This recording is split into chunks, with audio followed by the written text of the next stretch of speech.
ஹே சிங்கூஸ், welcome to drama series Tamil. இன்னைக்கு நம்ம பார்க்க போகிறது லெஜெண்ட் ஆஃப் ஃபீமேல் ஜென்ரலில் எபிசோட் நம்பர் 20 தமிழில் பார்க்க போகிறோம். லாஸ்ட் எபிசோடில் ஹீரோயின் பேலஸ்க்கு ஆட்டம் ஃபெஸ்டிவலுக்காக போயிருப்பாங்க. ஃபெஸ்டிவல் ஆரம்பிக்கிறதுக்கு முன்னாடி என்னென்ன ரிச்சுவல்ஸ் பண்ணுவாங்களோ அந்த ரிச்சுவல்ஸ் எல்லாமே பண்ணுறாங்க. ஃபெஸ்டிவல் ஆரம்பிச்சதுக்கு அப்புறமா அரசர் தான் அது எல்லாத்தையுமே பண்ணுறாங்க. பக்கத்தில் ஹீரோயின் தளபதிகள் எல்லாரும் நின்று வணக்கம்லாம் வைக்கிறாங்க. எல்லாமே முடிஞ்சு போகும்போது யான் ஹீரோயினை பார்த்துடுறாங்க. ஏய், நீ என்கிட்ட சொல்லவே இல்லை பார்த்தியா நீ ஒரு பொண்ணு தான் அப்படின்னு.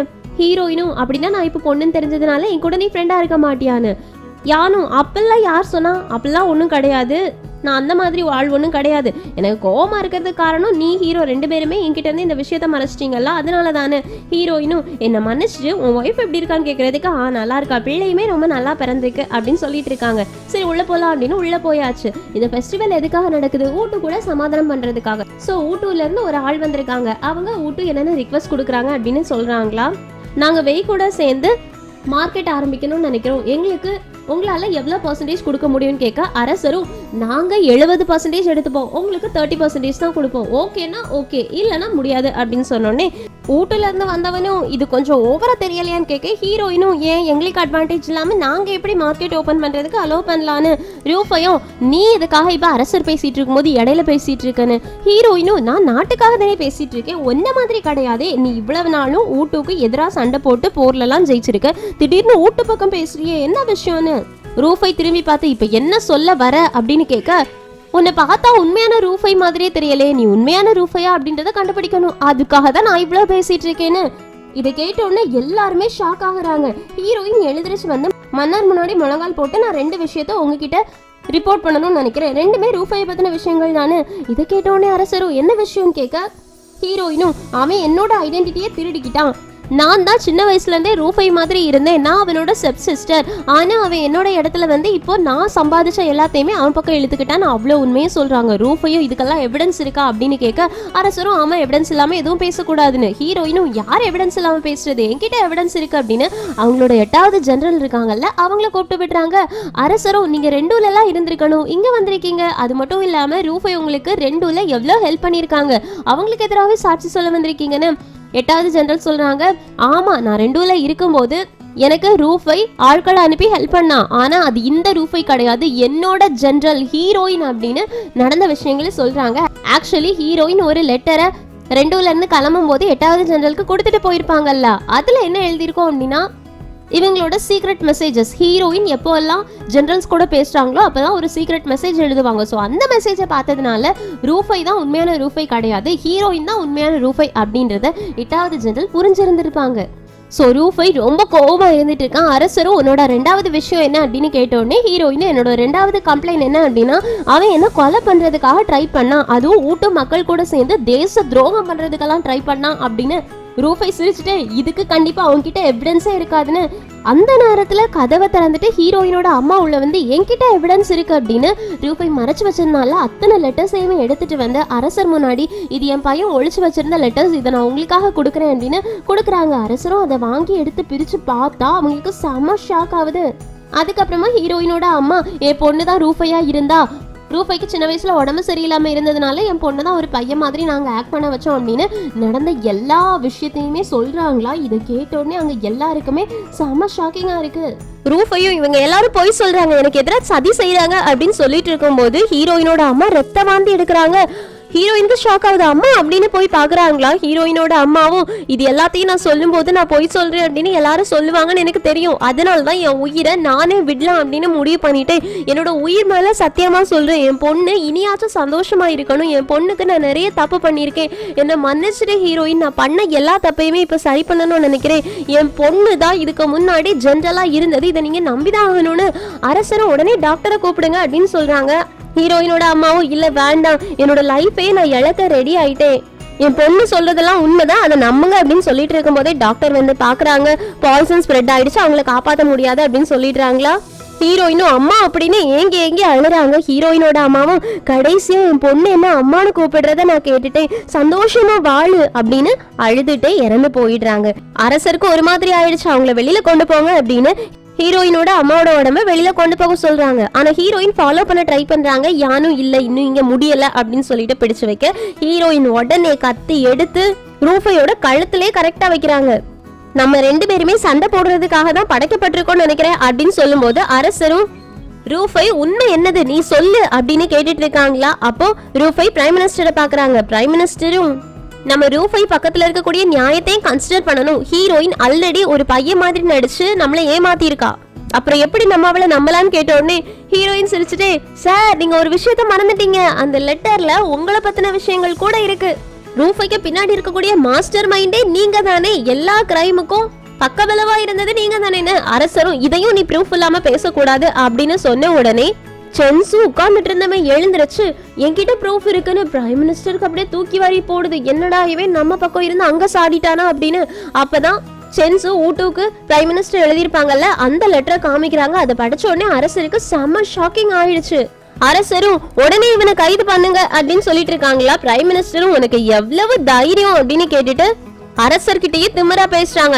நான் இதெல்லாம் நாட்டுக்காக தான் பண்ணேன், உங்க யாருக்காகவும் பண்ணல அப்படி இப்படின்னு நிறைய விஷயங்களை சொல்லிட்டு ரூஃபையை பாக்குறாங்க. ரூஃபை உடனே என்னோட சோல்ஜர்ஸ் எல்லாரும் சேர்ந்து அரசர் அது மட்டும் இல்லாம ஹீரோயின் இவங்க எல்லாரையுமே கொலை பண்ணுங்க அப்படின்னு கத்தி எடுத்துட்டு கொலை பண்ண சொல்றாங்க.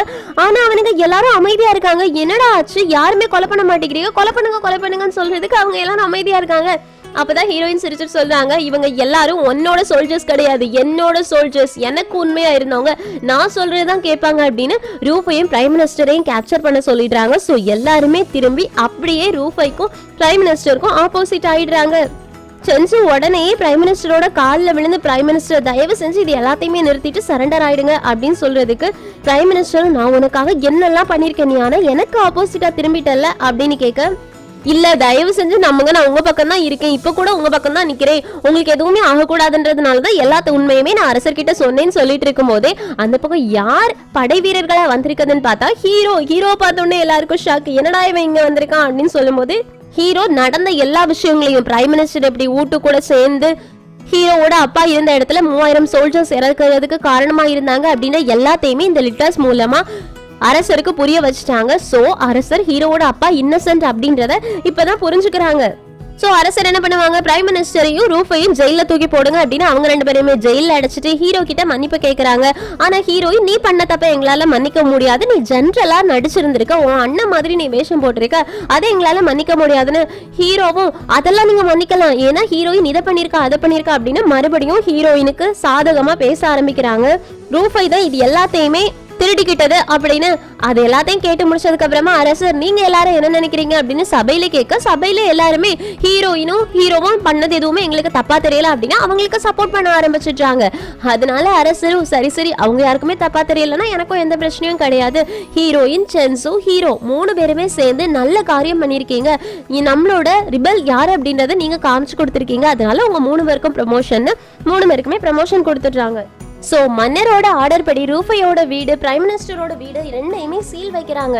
ரூஃபையோட வீட்டுல அவங்க அப்பா மட்டும் தான் இருக்காங்க. சோ இழுத்து வெளியில இருந்தாச்சு. ஆனா ரோசியோட வீட்டுல ரோசிக்கு செம்ம காண்டாவது, என் அப்பாவை ஜெயில ஒன்னும் அரெஸ்ட் பண்ணல, நீங்க சொல்றதெல்லாம் பொய் அப்படின்னு அங்க இருக்க எதையுமே எடுத்துட்டு போறதுக்கு அலோவே பண்ணல.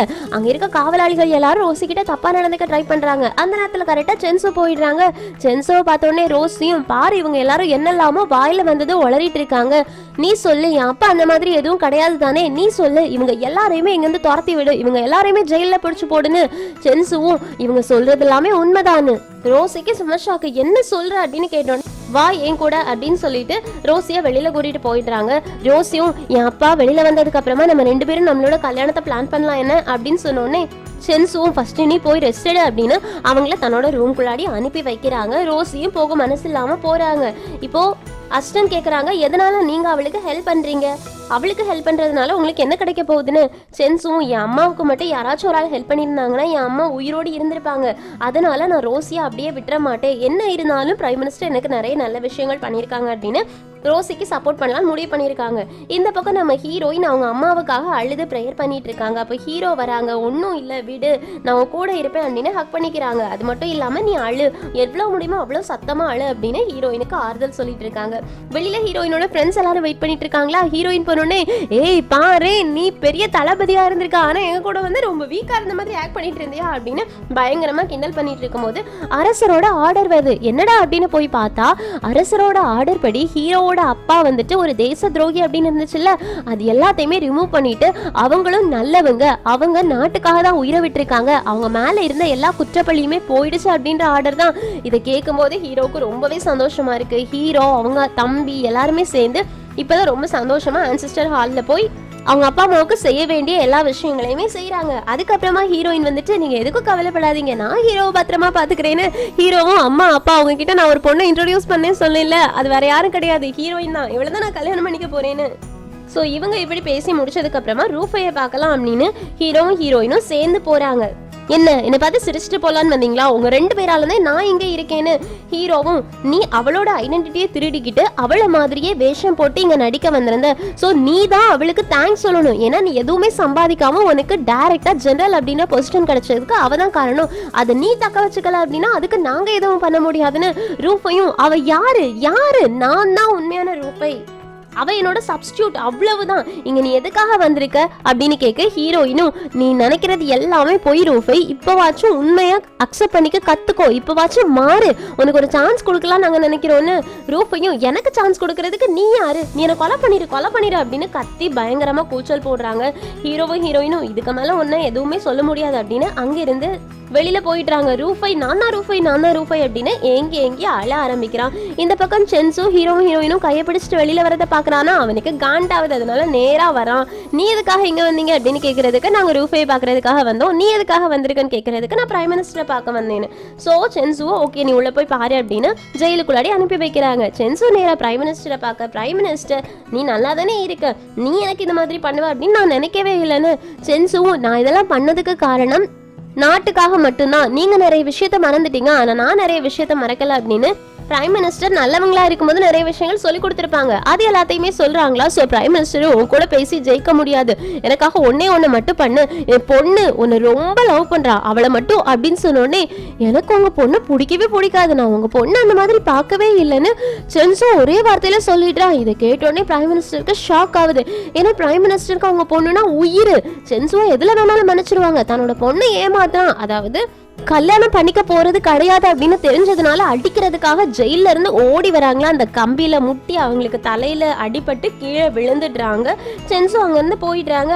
அதுக்கப்புறமா சென்சு ஹீரோயினோட போர்ட்ரேட்டை வச்சு பாத்துக்கிட்டே இருக்காங்க. அப்போ ரோசி உள்ள வந்துட்டு நான் இப்பதான் அரசவையில நடந்த எல்லாத்தையுமே கேள்விப்பட்டேன், உண்மையா அங்க நடந்தது எல்லாமே உண்மையா, நீ தான் என்னோட அப்பா ஜெயிலுக்கு போறதுக்கு காரணமான்னு கேக்குறதுக்கு ஆமா அப்படின்னு சென்சு சொன்னோடனே என் அப்பா என்னென்ன பண்ணிருக்காங்க அப்படின்னு விஷயம்லாம் உனக்கு தெரியவே தெரியாதா, நீ அப்பாவை ஏமாத்திட்ட, நீ ஒரு ட்ரைட்டர் அப்படி இப்படின்னு பயங்கரமா திட்டுறதுக்கு சென்சுவும் அப்பா கிட்ட நான் உன்னை பத்திரமா பாத்துக்கிறேன்னு சொல்லியிருக்கேன், அதனால நான் உன்னை பாத்துப்பேன்னு.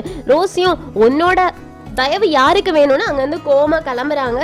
சென்சோ பின்னாடி போகலாம் ட்ரை பண்றாங்களா, அசிஸ்டனும் நான் பாத்துக்கிறேன் நீங்க இருங்க அப்படின்னு பின்னாடி ஃபாலோ பண்ணி போறாங்க. இப்ப அடுத்த நாள் சபை கூடுது, ஊட்டு வராங்க. நீங்க சொன்னதுக்கு நாங்க அக்ரி பண்ணிக்கிறோம், 70% உங்களுக்கும் 30% நாங்களே எடுத்துக்கிறோன்னு. சோ ஹீரோயினுக்கு சந்தோஷம் ஆயிடுச்சு. ஹீரோவுமே இது ஓகே தான் அண்ணன்னு சொல்றாங்க. 2 பேருமே வெளியில வரும்போது ஹீரோயின் கேக்குறாங்க உனக்கு ஓகே தானே, நிஜமாவே ஓகே தானேன்னு. ஹீரோவும் ஆமா எனக்கு ஓகே தான், இப்ப எல்லாமே ரொம்ப கிளியர் ஆயிடுச்சு, என் அப்பா மேல இருக்கக்கூடிய நேம் எல்லாமே சரியாயிடுச்சு, அதனால எனக்கு எந்த பிரச்சனையும் இல்லைன்னு. எங்க சீன் கட்டாது இந்த எபிசோட் முடியுது. அடுத்த எபிசோட் தான் ஃபைனல் எபிசோட். ஸோ ஃபைனல் எபிசோட்ல என்ன நடக்க போகுது, ஹீரோவோட ஒரே ஒரு விஷயம் என்னவா இருந்துச்சு, அவங்க அப்பாவோட நேம் சரியாகணும்னு. இப்ப அப்பாவோட நேம் சரியாயாச்சு, பிரைம் மினிஸ்டரை அரெஸ்ட் பண்ணியாச்சு, ரூஃபையை பழி வாங்கியாச்சு. அடுத்தது என்ன ஒரு பெரிய விஷயம் காத்துட்டு இருக்கு, அது என்ன அப்படின்றத அடுத்த எபிசோட்ல பார்த்து தெரிஞ்சுக்கலாம். Thank you friends, take care, by.